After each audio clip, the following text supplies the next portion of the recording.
Naviganti del hobby, bentornati sul canale e ben arrivati anche a tutti i nuovi perché vedo che state continuando a cliccare iscrivimi finalmente o iscriviti, quello che si trova su YouTube.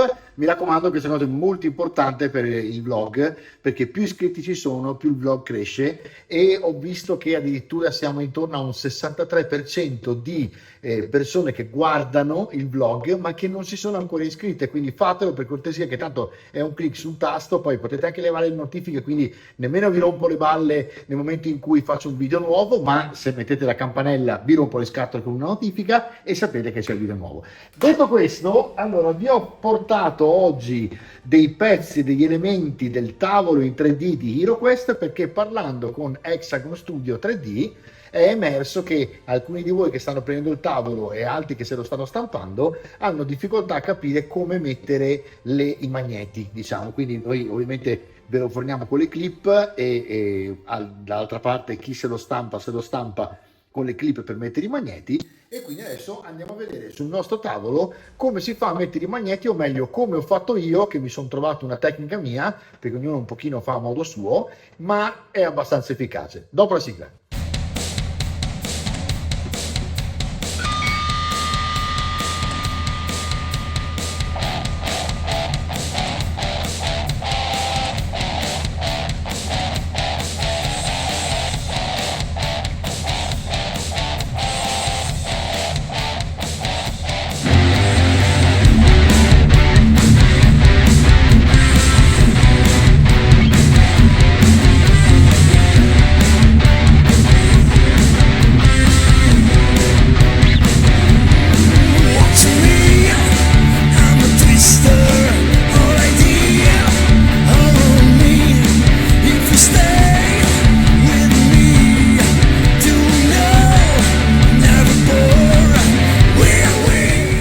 Ok ragazzi, allora partiamo dai magneti. Dunque, io ho preso in questo caso una porta, ovviamente qualsiasi cosa abbia due fori, dopodiché potrà avere due magneti, quindi quello che vi faccio vedere qua lo fate poi sui corridoi, sui lati, sulla parte alta, è sempre la stessa cosa, quindi non vi preoccupate. Ho preso una porta in questo caso, così vi faccio vedere. Allora, la prima cosa è che i due buchi devono essere abbastanza liberi. Nel caso delle porte, solo nel caso delle porte, siccome la clip è metà e l'altra metà è già stampata nella porta, a volte ci sono queste zigrinature che non so se riesco a farvi vedere con... sì, beh, si vede.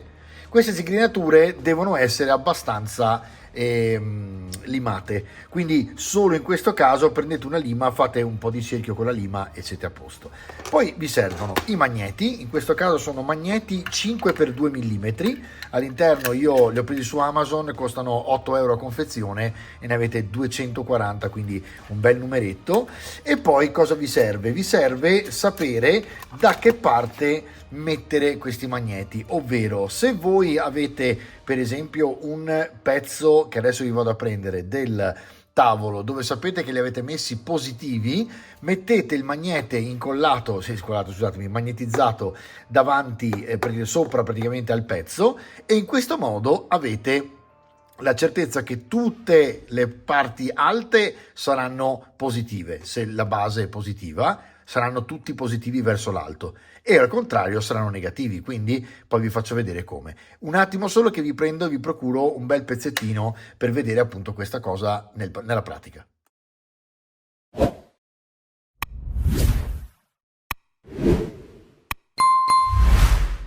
Eccomi qua, allora ho preso un pezzo praticamente del tavolo che è una delle stanze piccole, ok? Dove la porta dovrà potersi attaccare in una qualsiasi di queste parti. Quindi cosa facciamo? Vi ripeto, prendete una stecca di magneti e la mettete, vedete questo mi respinge, quindi vuol dire che questo che è positivo, perché io so che tutti i miei magneti della parte superiore del tabellone sono tutti positivi, vuol dire che questo è il negativo. Allora metto dall'altra parte e ovviamente mi sta, quindi vuol dire che questo qua in alto, in top, è ovviamente positivo perché sono tutti quanti positivi verso l'alto. Questo mi serve perché? Perché io so che la porta, se voglio che si attacchi qua, dovrà averli negativi i magneti. Allora cosa faccio? Prendo il primo magnete e lo giro al contrario inserendolo all'interno del buco. Allora, prima nota importante, non utilizzate, adesso vedete che addirittura mi sta attirando, quindi mi allontano leggermente, lo giro, vedete, e lo metto all'interno. Poi prendo il secondo, lo giro e lo metto all'interno. Adesso che sono pronti, sono abbastanza distanti, quindi fra di loro non si stanno attirando, prendo la colla. Allora, la colla è l'acciaio acrilica, io sto usando la Gel Formula, che è leggermente, essendo appunto viscosa, leggermente più facile da utilizzare in questo caso. Vado a mettere una goccia senza toccare troppo il magnete perché sennò mi salta, e metto una goccia sopra il magnete. Vedete che è un po' viscoso rispetto all'acciaio acrilica normale, ma va benissimo anche l'acciaio acrilica normale. Vediamo se è tutto a fuoco. Perfetto. Mi prendo un pezzo di nylon come questo che troverete all'interno della confezione che vi spedisce Hexagon per i pezzi, e spalmate praticamente la colla, così non vi dovete sporcare. Ecco, adesso cosa è successo? Questa ve la faccio vedere. Si sono attaccati i magneti, sono usciti, quindi nel problema almeno utilizzo per pedagogia la situazione. Ora questi due magneti andranno staccati. Ora qui non ho le due pinze, ma per forza, siccome si sono già incollati e sono ovviamente resistenti, bisognerà utilizzare le pinze. Allora nel frattempo li metto qua e rifaccio l'operazione. Prendo, giro, e su questo, ragazzi, purtroppo bisognerà avere pazienza. Allora, prima cosa che vi racconto nel frattempo, avete notato che io non metto la colla sulla base, metto una goccia sopra. Perché?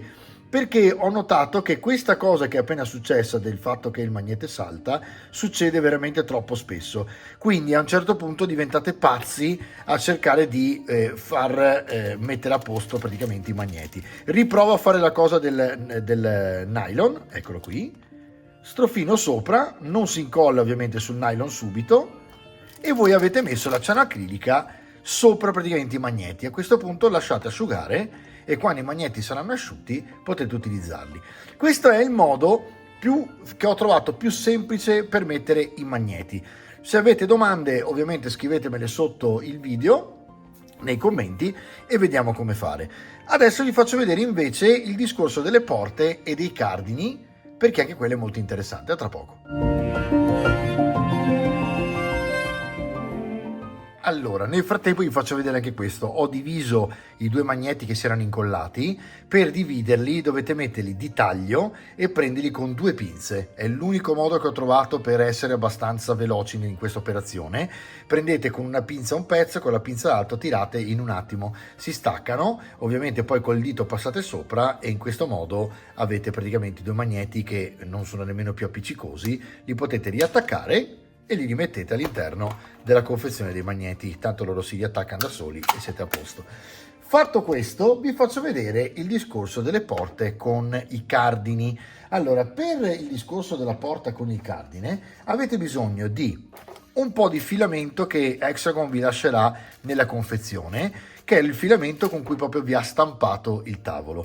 Il filamento funge da cardine, quindi per esempio questo che vedo un po' stortignacolo lo tagliamo e quindi eliminiamo la parte che potrebbe rompere le scatole. La porta vi suggerisco di passare con una lima all'interno della porta, all'interno dei buchi della porta, per ingrandire leggermente i fori dei cardini, delle parte femmina, diciamo, no? Dei cardini, perché praticamente ho visto che la stampa li rende, è un po' imperfetta in questo caso, e facilmente il cavo non passa. Quindi date questa allargata, adesso la do anche io e ci vediamo fra un attimo. Beh, ve lo faccio vedere anche, sto allargando praticamente i buchi direttamente con la pinzetta. Basta andare un po' dentro e girare leggermente, proprio per levare la parte di plastica che potrebbe esserci in più all'interno. Qui c'è molto, diciamo, sulla parte bassa ho notato che c'è di più, in modo tale che il cardine passi più agilmente. Potete farlo con una lima tonda oppure avete visto anche con le punte della limetta. Allora, detto questo, noi dobbiamo fare in modo che la porta, questa è una porta che rispetto a questa che vedete ha già il cardine, rispetto a questa che è una porta normale, questa qui ha anche un pezzo di muro e poi sotto andrà clippata, quindi con tre, diciamo, magneti.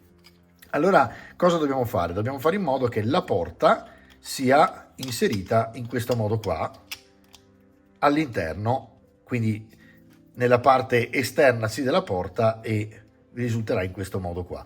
Allora, per farla così, intanto trovate la giusta misura per capire se la porta è giusta, corretta, entra bene. È chiaro che è modellismo, ragazzi, quindi se trovate delle imperfezioni non vi preoccupate, fa parte del gioco, dovete mettere a posto quelle imperfezioni, quindi dovete capire quando la porta è, diciamo, corretta e sta corretta, come in questo caso. Allora, adesso noi cosa facciamo? Prendiamo il nostro filamento senza tagliarlo, perché lo taglieremo dopo, e infiliamo praticamente proprio il filamento che passa giusto all'interno del cardini. Allora, il primo, vedete, l'ho preso, il secondo si è staccato, quindi me lo rimetto in allineato, diciamo, e continuo a spingere, facendo in modo che spingete stando vicino praticamente alla parte della base e poi controllate se è entrato dappertutto. In questo caso qui non è entrato ancora, quindi lo tengo qui e continuo a spingere.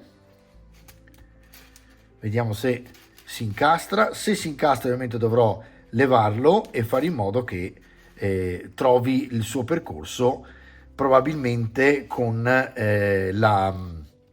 la lima, diciamo. Adesso vediamo un pochino, perché in realtà vedo che sta solo facendo un po' di difficoltà a restare fermo qui, ma se io spingo dovrei trovare più o meno, vediamo un po', un pochino sta entrando. Ok, vediamo un po' se da qua riusciamo a passare. Non è sempre ovviamente un po' così lungo, a volte va dentro rapido, a volte bisogna starci un po' dietro. Adesso io lo estraggo un attimo di nuovo, quindi faccio così, ok, e controllo questo pezzo qua che, come vedete, è un po' più stretto, quindi lo allargo un pochino e in questo modo qua dovrei rendere più agevole l'ingresso. Di qua anche è da allargare sicuramente, quindi vediamo un pochino se era questo l'inghippo e il problema. Ok, riproviamo, vediamo se sta. Ok, vediamo un pochino se entra.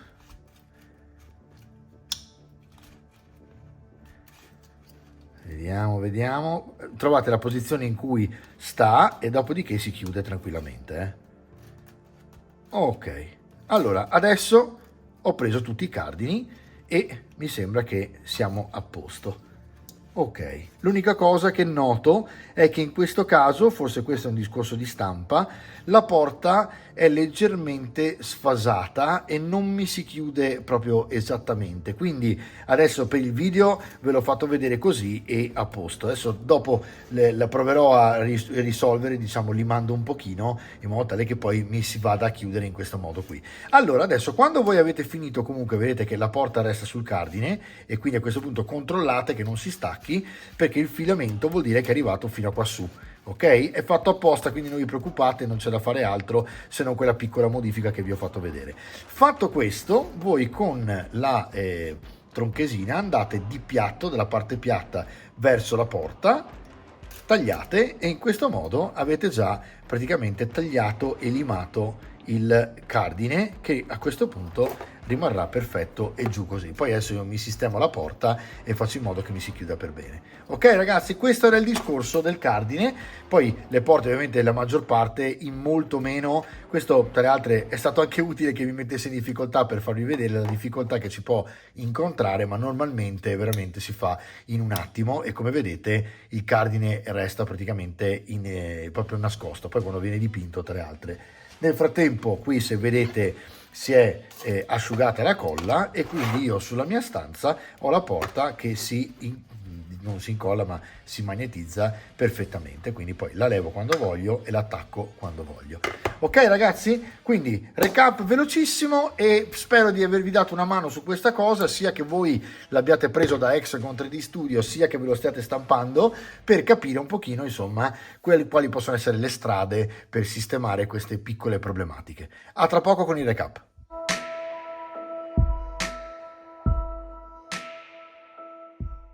Fatto ragazzi, allora spero che sia servita questa cosa per far vedere insomma a tutti e chiarire a tutti come fare a mettere i magneti piuttosto che appunto quegli altri 2 o 3 trick che vi ho fatto vedere all'interno del video. E ci vediamo nelle prossime puntate perché finalmente iniziamo a dipingerlo, e una volta che iniziamo a dipingerlo non mi dovete scrivere come faccio a dipingerlo, me lo puoi dipingere tu eccetera. Ovviamente se lo dipingessi io leverebbe veramente tanto tempo e andrebbe a avere dei costi elevatissimi. La cosa migliore è che vi faccio vedere come dipingerlo in modo più semplice possibile, in modo tale che possiate replicarlo a casa, e così tutti quanti avremo il nostro tavolo dipinto e fighissimo a casa. Alla prossima puntata, ciao! We could be the warriors.